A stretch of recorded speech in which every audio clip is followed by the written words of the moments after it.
Capítulo 56.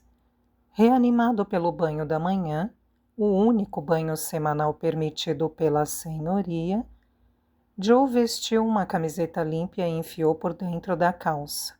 Olhou o rosto no pequeno espelho quadrado dependurado na parede, acima do quarto, e começou a se pentear. Agora ele passaria a procurar em Chelsea. Fazia quase 3 semanas que estava na cidade e ainda não encontrara sinal algum de Fiona. Estava cada vez mais difícil manter o otimismo. Michael Charles Finnegan revelara-se um outro beco sem saída. Ele tinha sobrinha, mas ela se chamava Frances e estava com 10 anos de idade. Ed não tivera a melhor sorte. Ele chegou à mercearia, no endereço da 8ª Avenida, e bateu à porta. Foi atendido por um velho que confirmou que ali era realmente a residência de Michael Finnegan, mas o homem tinha saído. O velho sugeriu a Ed que retomasse pela manhã. Ed indagou se Michael tinha uma sobrinha, mas o velho o cortou, dizendo que já tinha tido muita comoção para uma única noite e que não ia responder perguntas de um moleque de rua. Depois bateu a porta na cara de Ed. Isso ocorreu 2 dias antes.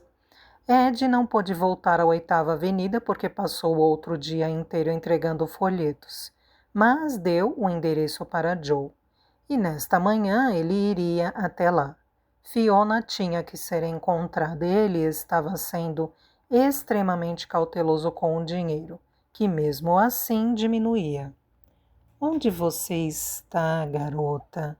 Ele suspirou alto no quarto vazio. Em que buraco se meteu? Sentiu-se inteiramente devastado pelo desespero. Sentou-se na beirada da cama e apoiou os cotovelos nos joelhos, convencido de que nunca a encontraria, que todas as suas esperanças e todos os seus esforços tinham sido em vão. Ele repeliu esse sentimento, determinado a continuar em sua busca, não se deixar abater. Ela estava na cidade. Ele pressentia isso, sabia disso. Só precisava encontrar o Finnegan certo. Alguém bateu à porta enquanto ele pegava as botas, com uma batida tão súbita e tão pesada que o fez dar um salto. Senhor! Uma voz pequena atravessou a porta. Abra a porta. Eu a encontrei. Desta vez realmente a encontrei. Joe atravessou o quarto, correndo. Abriu rapidamente a porta. Ed estava parado à soleira.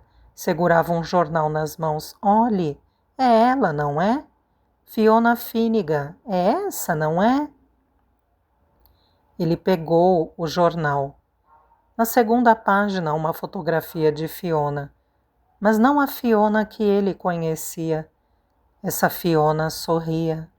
Vestia um traje elegante e um bonito chapéu. Ela estava linda, absolutamente radiante. Um homem beijava o seu rosto. A manchete dizia: o casal mais charmoso de Nova York se casa na Corte de Justiça. Artigo escrito por um tal de Peter Hilton comentava: nada de coluna nesta edição, caros leitores. Hoje só vamos relatar uma história, a de um dramático casamento na corte, de Nicholas Soames com Fiona Finnegan, a adorável proprietária do Gosto Chá e do salão de chá que está para inaugurar o Rosa Chá. Nesta manhã, a notícia deve ter partido muitos corações na cidade, e um certo e famoso milionário rival do Sr. Soames retirou-se no campo. Vale tudo na guerra e no amor, queridos, mas já estou divagando, de volta à noite de terça-feira e à prisão equivocada que levou ao casamento. O artigo detalhava a prisão de Nicholas Soames, a defesa de seu advogado, o heróico testemunho de Hilton sobre o comportamento do Sr. Soames e o apelo desesperado da senhorita Finnegan ao juiz. Anexo ao artigo, textos sobre a galeria de Nicholas Soames e sobre o próspero negócio de chá de Fiona. Joe estava boquiaberto. Aquilo não era real, não podia ser. Ele continuava a ler.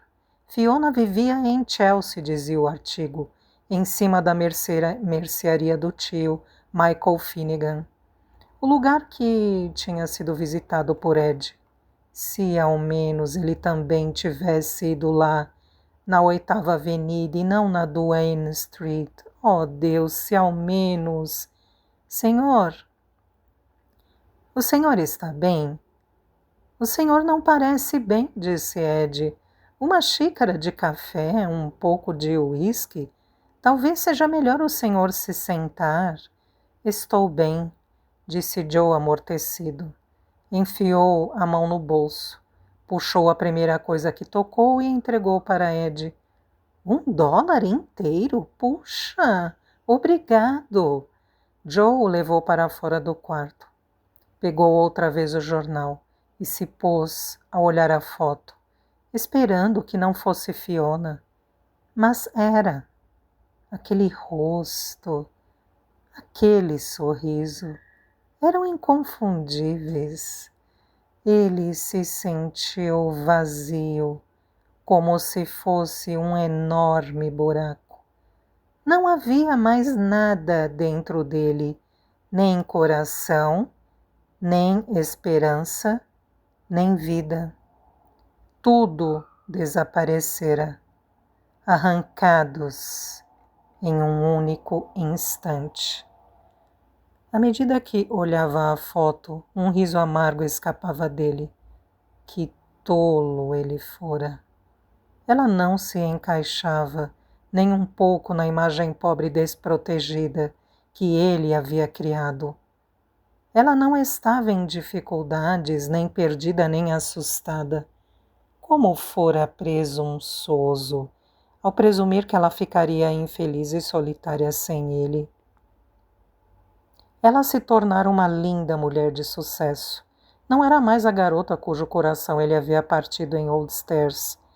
Seguira em frente e tinha criado uma vida completamente nova para ela. Uma ótima vida. Ela parecia tão feliz como toda noiva com seu noivo elegante. Um homem, pela aparência muito melhor que um carroceiro de Whitechapel. Joe fitou este homem, de rosto esmurrado, mas ainda assim bonito, e se sentiu mal só de pensar nela nos braços dele. E se perguntou furioso: o que você esperava? Abandonou-a e ela encontrou um outro, exatamente como devia ter feito. Por um segundo, pensou na possibilidade de sair para vê-la pela última vez. Mas se deu conta de que isso seria egoísta e injusto, e só a deixaria aborrecida. A culpa era toda dele, não dela. Na verdade, os fatos retornavam contra ele. Isso não passava de uma punição, pelo que ele havia feito com ela. E ele, outra vez, ouviu a voz de sua avó. Nós não somos punidos por causa de nossos pecados, mas pelos próprios pecados. Ele não iria vê-la. Deixaria que ela seguisse sua própria vida, assim como ele seguiria a dele, sem ela. Ele não voltaria. Ela não voltaria para ele. Não voltaria para Londres. Ele se sentiu acossado por uma dor que crescia dentro dele, um profundo sentimento de perda que o aterrorizou. Ele tinha que superar isso. Não podia se deixar ser apanhado pela dor. Se permitisse isso, a dor o quebraria em pedaços. Joe puxou o saco de viagem debaixo da cama.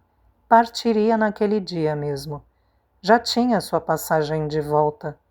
Daria um pulo até o local de trabalho de Brandon para se despedir e depois iria ao porto para ver se havia um navio na White Star partindo naquela noite, e se ainda havia alguma vaga disponível. Abriu a gaveta superior da cômoda, pegou suas coisas e colocou-as dentro do saco. O mapa de Nova York ainda estava lá. Jazia aberto em West Side, em Chelsea, onde ela morava, onde ele planejara ir naquele dia. Ele a tinha perdido por um dia, um desgraçado dia. Sem aviso prévio, a dor o invadiu e o empurrou até as profundezas, deixando-o engolfado, afogado. Ele se viu inundado de um pesar sufocante, de suas penas, sua loucura, e se deu conta de que sua vida seria assim, naquela hora e sempre. Parte 3, capítulo 57. Londres, janeiro de 1898. Aqui, Stan, use o querosene, ordenou Bowler Sheehan.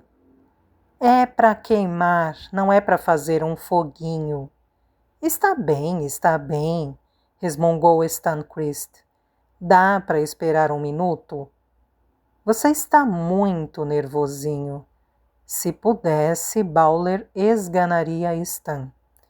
Mas estava tão escuro na velha fábrica de chá de William Burton que ele não conseguia enxergar um palmo diante do nariz. A única luz existente vinha de uma pálida lua crescente. Seus raios esmaecidos infiltravam-se bravamente pelas janelas altas, iluminando as latas enferrujadas de chá e serpenteando pelas trilhas de querosene. Maçanetas, dobradiças, lampiões, candelabros de parede, tudo sumira, carregado pelos catadores de ferro velho. De repente, um ruído. Ai, meu tornozelo! Que droga, não consigo enxergar nada! Gritou Reg Smith. Ecoou uma risada. Acende um fósforo, disse Stan. Você é muito engraçadinho, Stan. Ora se é. Opa, calados! Querem que nos ouçam! Bronqueou Bowler. Detesto isso, chefe, reclamou Reg. Derramei querosene nos meus sapatos. Vai feder durante dias. Por que estamos fazendo essa droga de serviço? Burton quer receber o seguro, disse Bowler. Ele tentou vender o prédio durante anos. Nenhum comprador se interessou. Se o prédio pegar fogo, o seguro vai ter que pagar. Mas só se parecer um acidente. Mas para que ele precisa do dinheiro do seguro? É mais rico que o rei Midas, retrucou Stan. Burton não tem mais dinheiro. A fortuna dele sofreu um baque, rapazes, disse Bowler. Ele levou alguns anos atrás, quando tentou entrar no mercado de chá na América, e a propriedade dele na Índia faliu no ano passado. O homem que ele contratou para fazer este serviço recebeu o dinheiro e fugiu. O cara está cheio de dívidas e precisa de dinheiro em caixa para saldá-las. E vai sair deste incêndio, disse Stan com ares de entendido. Nunca provocamos um incêndio. Acrescentem no currículo de vocês, rapazes, disse Bowler com sarcasmo. Ele não foi entendido pelos outros. A gente faz isso fácil, disse Stan pensativamente. Não é qualquer um que tem a nossa experiência, Reg. Bater carteira, assaltar, furtar, invadir residências, extorquir, manipular eventos esportivos, acrescentou Reg. Quebrar braços, fraturar joelhos e matar, não se esqueça disso. É a maior de todas. Já podemos até dar um curso para a turma que está entrando no ramo. Claro que podemos, disse Reg entusiasmado. Mas como é que o chamaríamos?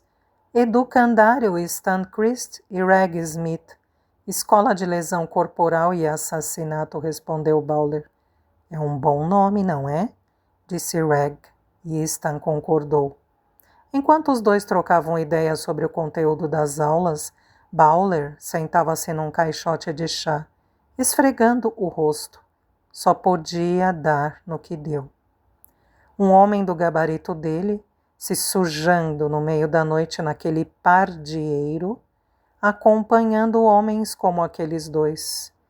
E sob as ordens de um maluco como Burton, que se tornara mais imprevisível e violento com o passar dos anos, e à medida que os problemas financeiros aumentavam. Ele mesmo viu quando Burton um dia agrediu seu próprio capataz e certa vez quase esganou Stan, porque o rapaz riu de maneira inapropriada. Ele não devia ter aceitado um serviço como aquele. Era coisa para peixes pequenos para amadores, mas estava ficando cada vez mais difícil aparecer em serviços remunerados. Tudo tinha mudado. Não era mais como nos velhos tempos. 1888 A.J., como Bowler costumava dizer, ou antes do Jack. Aquele bastardo miserável acabou arruinando o ramo para todos. Sob o impacto dos assassinatos, as autoridades morais de Londres deram prioridade a East End, colocaram mais policiais na rua, apareceram mais pregadores, mais missões e bons samaritanos. E ainda, por cima, o insolente do Rod O'Meara, que cumprira à risca a promessa feita e ficou em sua cola por todos aqueles anos, sempre o seguindo, falando com ele em público como se ele fosse um informante, realizando batidas nas casas de apostas e nas que ele controlava. Bowler só passou a ter um pouco mais de descanso 3 anos antes, depois que O'Meara foi promovido a sargento, e teve que ficar mais tempo detrás de uma escrivaninha. Mas, se os deveres de agora o impediam de rastreá-lo pessoalmente, isso não o impedia de pôr seus subordinados na sua cola. E ao mesmo tempo em que as forças da lei o pressionavam, a sua própria gente se tornava cada vez mais imoral. Alguns deixaram de contratá-lo, como Danny Quinn, o dono da Taj. Quinn estava sempre chorando miséria, mas tirava potes de dinheiro do Taj.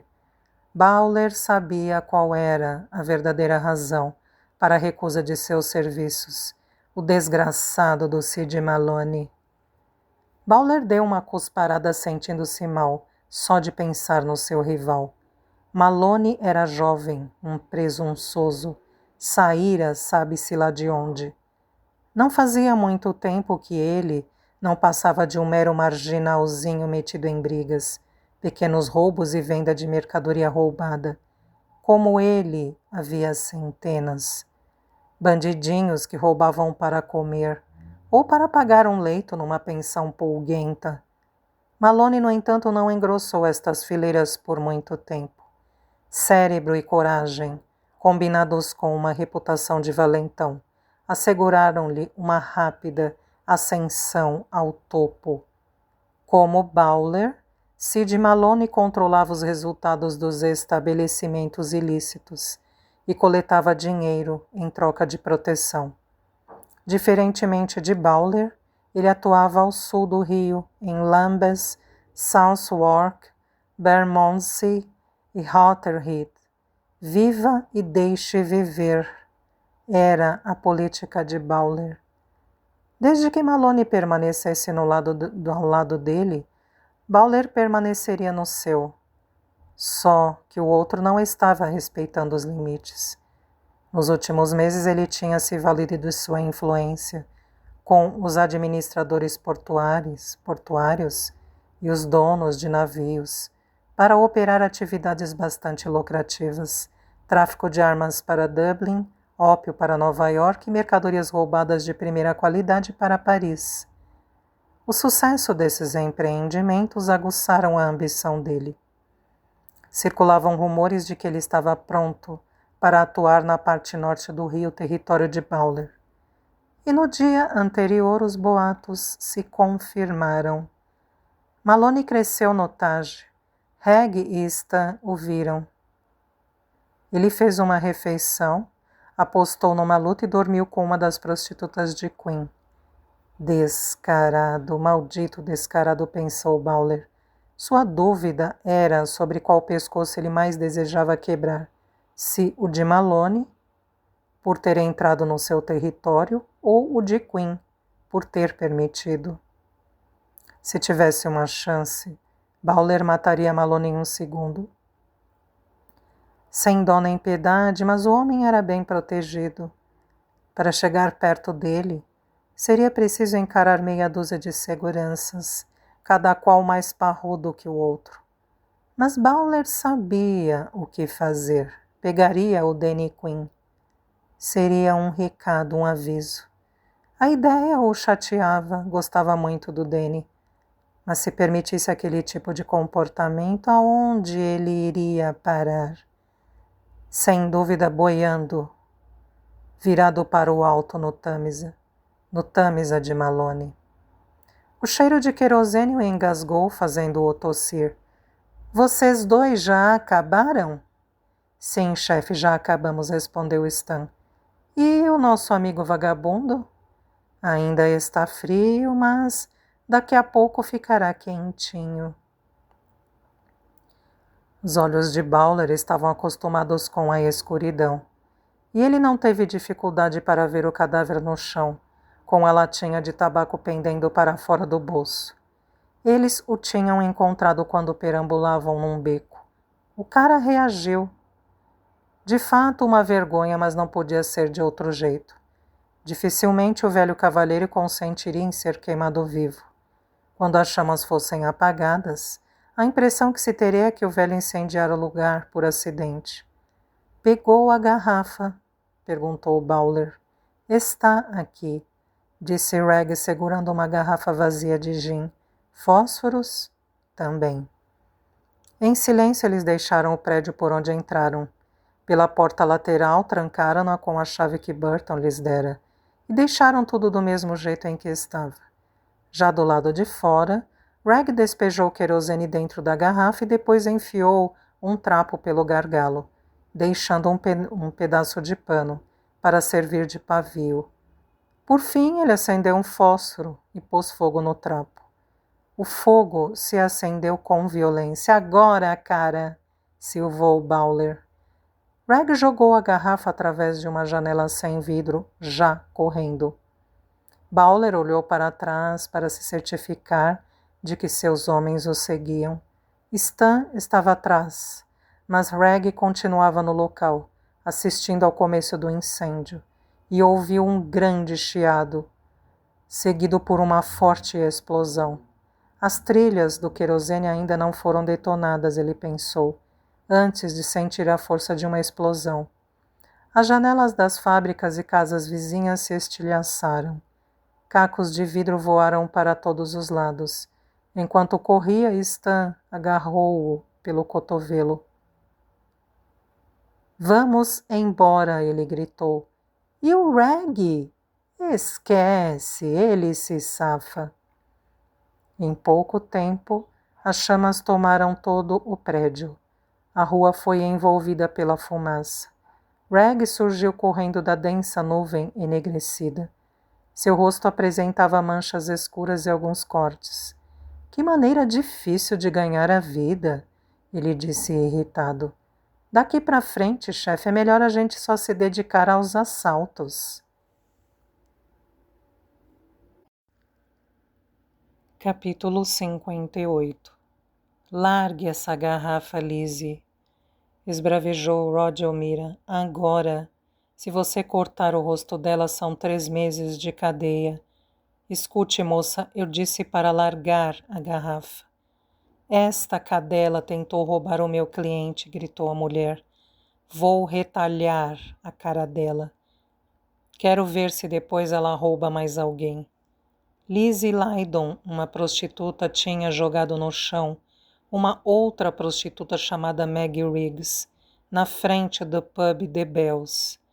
Naquele instante ela estava sentada em cima da mulher, tentando cortar o rosto dela com uma garrafa quebrada. A Maggie segurava o punho de Lizzie, na tentativa desesperada de imobilizá-la.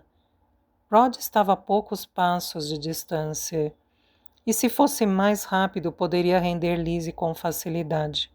Se ele não conseguisse, quem pagaria o preço seria Maggie. Vamos lá, Lizzie, largue a garrafa. Você não vai querer os problemas que virão se cortá-la. Lizzie elevou os olhos para ele, seu rosto estava transtornado pela raiva, mas os olhos estavam marejados. Mas fui eu que o vi primeiro, chefe, ela disse. Era um cliente meu. Só dei um pulo no banheiro e quando voltei, ela já estava saindo com ele. Rod se aproximou um pouco mais. Me dê a garrafa, querida. Há uma semana que eu durmo no chão, ela gritou chorando. Só quero cama para dormir a noite toda, só isso. Ela cravou os olhos outra vez nele. E eu tinha conseguido, mas ela roubou meu cliente. Solte-a. É bem melhor dormir no chão do que na cadeia. Lizzie sorriu com melancolia. Você está errado, chefe. Na cadeia a gente recebe uma tigela de comida. Pelo menos é quentinha. Rod se colocou ao lado de Lizzie. Esticou-se para pegar a garrafa. Vamos lá, me dê. Ele tentou persuadi-la. Tudo será resolvido. Ela entregou a garrafa. Ele ajudou-a a se levantar. Fez o mesmo com Maggie, reparando nas saias e nas mãos sujas de ambas. O rosto de Lizzie tinha cicatrizes horríveis, adquiridas em algumas brigas no passado, e ele pôde ver, através das mangas puídas do casaco vermelho de Maggie, que os punhos dela se reduziam a pele e osso. Rod estava perfeitamente ciente de que devia prendê-las por bebedeira e desordem, mas ele não faria isso. Elas não eram criminosas, e sim mulheres desesperadas, desesperadas e famintas e miseráveis. Lembrou-as que a missão lhes daria um prato de sopa, sem que precisassem ouvir sermões religiosos, e avisou que da próxima vez ele não seria tão compreensivo. Depois dispersou um grupo de curiosos que se formara para assistir à briga, mandando-os tomar seu rumo, e se dirigiu ao leste no sentido da Christchurch. Como sargento, Rod não precisava patrulhar as ruas, mas ele passara muito cumprindo esta função e isso se tornou um hábito, de modo que toda noite reservava 1 hora e pouco para isso. Enquanto rumava ao encontro da família na sua confortável casa, de 2 pavimentos na respeitável Ball, isso o mantinha em contato com as pessoas, por quem ele era pago para proteger, e lembrava aos maus elementos que ele estava presente, vigiando-os. Boa noite, senhor, soou uma voz na névoa. Rod forçou os olhos em meio ao nevoeiro, e entreviu a figura atarracada, com capacete e uma fileira de botões de metal no paletó. Era Macpherson. Já fazia 25 anos que estava no regimento e ainda patrulhava as ruas. Mas não porque não fosse bom o bastante para ser promovido. Além de ser um dos oficiais mais espertos e mais inteligentes que Rod conhecia, ele tinha recebido diversas propostas de promoção, mas sempre se recusava. O homem não queria ter nada a ver com as dores de cabeça e frustrações de um cargo mais elevado. Noite tranquila, policial? Perguntou Rod. Sem problemas, e a sua?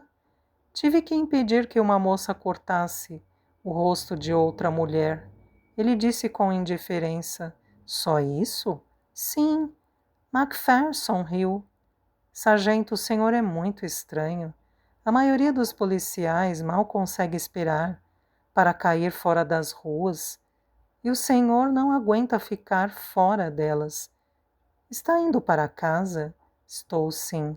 mas antes resolvi dar uma volta para observar as ruas, pois eu acabei de ver algo que me deixou intrigado. O que foi? Sid Malone e Danny Quinn estavam saindo do Taj. Rod franziu a testa. Malone? Aquele cara de Lambeth? Ele mesmo. Whitechapel não é o território dele. Alguma ideia sobre o que ele veio fazer por aqui? Coisa boa é que não é. Estou certo disso. E como ele é? Macpherson deu de ombros. Como qualquer outro criminoso de Londres, valentão, capaz de pestanejar, nunca o viu? Se vi, isso foi anos atrás.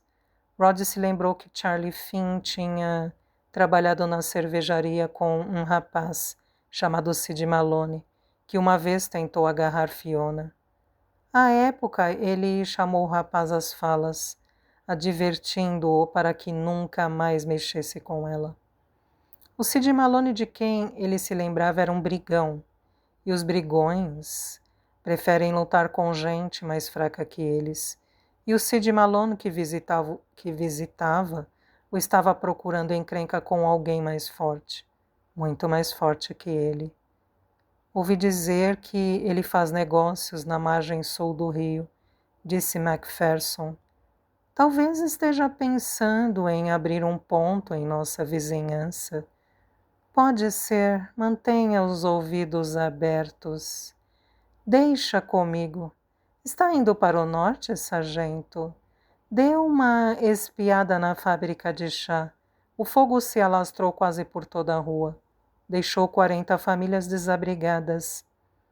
A versão oficial é que o incêndio começou com um cigarro. O sujeito morreu e o fogo se alastrou. Rod deu uma cusparada. A versão extraoficial é que foi obra de Bowler Sheehan. Não conseguiremos pegá-lo, todos dirão. Não ouvi nem vi nada, como sempre. O Sheehan agora é incendiário. Ele faz uns serviços estranhos para o dono do prédio, William Burton. Andei conversando com o corretor e ele me disse que Burton está tentando vender o prédio há anos. Meu faro diz que ele contratou o Sheehan para ajudá-lo a obter o cheque gordo do seguro. Ele escolheu uma excelente noite para um incêndio, muito seca. É uma noite propícia. Macpherson esfregou as mãos. O mesmo clima do Estripador. É mesmo, mas não toque mais neste nome. É um assunto proibido na minha casa. Na minha também. O Estripador era um tópico proibido nas casas dos oficiais que tinham trabalhado no caso. Suas esposas já estavam cansadas da obsessão que eles nutriam por este louco, de tanto que ouviram as histórias contadas por eles. Pare de falar nisso, Rod. Acabou! Gritou Grace para ele logo depois que se casaram. Ele tinha acordado assustado com um pesadelo. Encontraram aquele corpo no Tamisa e todos afirmam que é do Jack. Você não poderá trazer aquelas mulheres de volta, nem a Kate Finnegan. Pelo amor de Deus, por que não esquece disso? Por quê? Bem que ele queria, não queria mais ver os olhos esbugalhados de Annie Chapman em seus pesadelos. Não queria ouvir o pranto de Fiona quando sua pobre mãe, assassinada, era enterrada. Ele fazia força para acreditar que o jovem advogado Montague, que foi encontrado boiando nas águas do Tamisa em 1888, era realmente o assassino. Como se lendo os pensamentos dele, Macpherson disse: a Scotland Yard disse besteira, quando afirmou que o Druid era o estripador. Nunca engoli isso. Rod o olhou longamente. Nem eu. Nada se encaixa. O pobre rapaz era um doido de pedra, mas não era um assassino. Não há registro de violência em seu histórico. E ele não conhecia Whitechapel. Não como Jack conhecia o Whitechapel. Ou ainda conhece, disse Rod mansamente.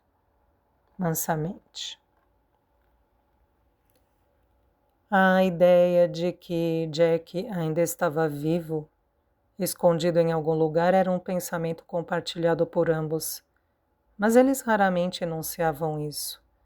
Nos anos que se seguiram, apareceram mais 2 cadáveres, prostitutas estranguladas e esfaqueadas, e eles se perguntaram se não seria obra de Jack. Será que o sujeito tinha aprendido a controlar suas compulsões? Será que se satisfazia com menos frequência? Ou aprender a variar de método? O alto comando fazia o máximo para manter este segredo. Alegavam que o caso estava arquivado e que o estripador tinha morrido. Espero que continue morto, disse Macpherson. Nunca teremos certeza, não é? Somos obrigados a deixá-lo arquivado debaixo de outros casos não solucionados. Rod assentiu com a cabeça. Casos não solucionados. Ninguém lhe tinha ensinado nada sobre esta parte do trabalho. Fazer com que um homem se submetesse, como agir como se estivesse em vantagem numérica. Tudo isso era possível aprender, mas nenhum treinamento podia prepará-lo para os casos não solucionados. Os becos sem saída, o fracasso. Quando jovem, ele se recusava a aceitar isso, acreditando que, se trabalhasse arduamente, acabaria solucionando fosse o que fosse. Ele encontraria uma pista, um detalhe esquecido, que o ajudaria a pegar qualquer molestador de crianças assassino. Com o passar dos anos, ele mudou seu pensamento. Aprendeu que às vezes não existem pistas. Aprendeu que alguns criminosos eram inteligentes ou sortudos. Depois de muitos anos, ele aprendeu como beijar a mulher no final do dia e pôr os filhos para dormir, sabendo perfeitamente que, enquanto isso, os ladrões rondavam, as mulheres eram espancadas e os assassinos andavam à solta pelas ruas. Ele tivera muitos professores, mas nenhum tão bom quanto Jack. Eu já vou indo, disse Macpherson. Vou passar pela Brick Lane, a ronda de sempre. Boa noite, sargento. Chegue seguro em sua casa. Você também, Macpherson, cuide-se. Rod continuou seu caminho rumo ao leste. Ele rodopiava o cacetete enquanto andava, mergulhando profundamente nas lembranças de 1888. Numa noite como aquela, o passado insistia em se fazer presente. Tornava-se tão real como os paralelepípedos sob seus pés, como o ar amargo que ele respirava. Ele se consolava com a única coisa boa que saíra de toda aquela miséria. Fiona e Simi tinham escapado dali. Eles tinham uma vida nova na América. E ele acabara de receber um cartão de Natal de Fiona, com uma foto dela junto ao marido, Nicholas e Simi. Ela se tornara uma linda mulher, embora sempre tivesse sido uma moça bonita. E agora Simi já era um rapazinho, bonito e esguio. Rod ficou muito feliz ao receber o cartão. Sempre se sentia feliz quando as cartas e as fotografias chegavam. Ele se alegrava em saber que ela era uma vencedora. Ela acabou se dando uma comerciante de chá, nada menos que a maior em toda a América. O marido dela era um cavalheiro rico. Rod podia ver pelas fotografias, mas ela dizia que ele era muito bom para ela e que o amava muito. Aparentemente, ela se dera muito melhor com esse homem do que se daria com Joe Bristol. Às vezes, só de pensar no que Joe tinha feito com ela, o sangue de Rod fervia. Mas esses sentimentos pelo rapaz se abrandaram com o decorrer dos anos. Ele ainda se lembrava de como o rapaz estava quando retornou de Nova York. Um caco, como se o coração tivesse sido arrancado de dentro do peito. Ele devolveu 4 libras que sobraram para Rod, com a promessa de que pagaria o restante. Trouxe um jornal com a foto de Fiona junto ao marido e o relato de todo o casamento. Rod o fez entrar e beber um copo de uísque.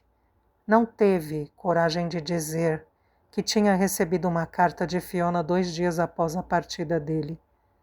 Depois disso, não o viu. Umas 2 ou 3 vezes, nas ocasiões em que ele foi saldar a dívida. Fiona nunca perguntou por John nas cartas que escreveu durante todos aqueles anos. E Rod, por sua vez, nunca mencionou o nome dele. Por que remexer em feridas? Ele também nunca se referiu ao nome de Bowler Sheehan ou à sua alegação de que ela havia roubado o dinheiro de William Burton. O fato ainda o intrigava, mas ele deixou de se preocupar com a ideia de que Sheehan poderia fazer um mal para Fiona, depois que soube que ela estava em Nova York. Ele sempre soube que ela era honesta, mas talvez estivesse tão desesperada em sair dali, em fugir do sofrimento, que era perfeitamente possível que tivesse apanhado algumas libras de Burton para poder escapar. E daí? Ele tinha dinheiro de sobra. Em todas as cartas que escrevia, ele pedia para que ela o visitasse. Ele gostaria muito de ver Fiona e Simi outra vez, assim como gostaria de conhecer o marido dela, mas ela sempre declinava, alegando que Nicholas tinha uma saúde frágil. Ela também o convidou para visitar Nova York junto com a família, inúmeras vezes. Ele queria ir, mas não era capaz de encarar uma viagem marítima muito longa. Seu estômago fraco transformaria as 2 semanas de viagem num verdadeiro padecimento. A única vez que ele entrou num barco foi na travessia que fez de Dublin para Liverpool com Michael e Paddy. Passou o trajeto inteiro com a cabeça debruçada na mureta do convés, com os irmãos Finnegan rindo muito dele. Essa lembrança o fez sorrir. Paddy, meu Deus, como sinto falta dele, ele pensou. O sorriso se desfez. Se naquela noite ele não estivesse trabalhando como vigia, as coisas seriam bem diferentes. Todos estariam juntos. Paddy, Kate e as crianças. Era tudo o que Paddy queria. Uma família e os meios para sustentá-la. Ele só queria isso. Suas lembranças foram interrompidas quando uma mulher esbarrou nele. Ela estava de cabeça baixa. Desculpe, chefe. Ela murmurou ao passar. Não o enxerguei no nevoeiro. Rod notou os cabelos ruivos. Ele a conhecia. Alice, é você? Ela se virou. Sou eu, sim. É o senhor, sargento? Esta noite eu não estou enxergando bem. Rod suspirou fundo. Quem fez isso? Ele perguntou. Um cliente. Recentemente? Na noite passada. Ele puxou-a para debaixo do lampião e inspecionou a face dela. Os olhos estavam tão machucados que praticamente se fechavam. No canto ainda havia uma placa de sangue pisado, assim como no nariz. De tão mosqueado, o rosto parecia uma fruta podre. Jesus, Alice, você o conhece? Ela negou com a cabeça. Nunca o tinha visto. Não devia ter ido com ele, mas ele me ofereceu um shilling. Parecia um cavalheiro rico. Logo que chegamos no meu quarto, ele enlouqueceu. Começou a dizer, eu te encontrei, eu te encontrei. E depois me espancou. Deu de falar umas coisas sobre ratos e me ameaçou com uma faca. Eu já estava achando que ia morrer e desandei a falar. E acabei convencendo-o de que ali não havia ratos e ele se acalmou. Você devia procurar um médico para ver esses olhos. Seria uma boa, chefe, mas estou dura. Estou indo para o Bells, na esperança de uma bebida que faça a dor parar. Rod tirou 6 pences do bolso e deu para ela. Coma alguma coisa antes. Alice tentou sorrir, mas estremeceu. O senhor está certo, sargento. Não se esqueça do que eu disse, tome um prato de sopa. Deixa comigo, até logo, chefe. Uma ova que você vai fazer isso, pensou Rod, observando-a enquanto se afastava. Você vai correr até o Bells e vai encher a cara. À medida que o nevoeiro engolia a mulher, ele se dava conta de que mesmo com Jack morto, o espírito dele continuava vivo naquelas ruas. No bastardo que espancara Alice, no barman que a enganaria no troco, ao vê-la praticamente sem a visão, nos rapazes que debochariam dela e roubariam as poucas moedas que restassem em seu bolso durante o curso de volta à casa. Na fome e na miséria de todas as Alices e Lizes e Megs que tremiam de frio nas esquinas, vendendo seus corpos por 4 pences, na selvageria brutal de alguém como Bowler Sheehan, que por algumas poucas libras provocou um incêndio e deixou 40 famílias desabrigadas, na fria ambição de novos contratos de novatos como Sid Malone, ávido para passar por cima de Sheehan. Rod estremeceu. E não era apenas o nevoeiro que o deixava gelado. De repente, seu único desejo era estar no calor aconchegante do seu lar, com Grace a recebê-lo.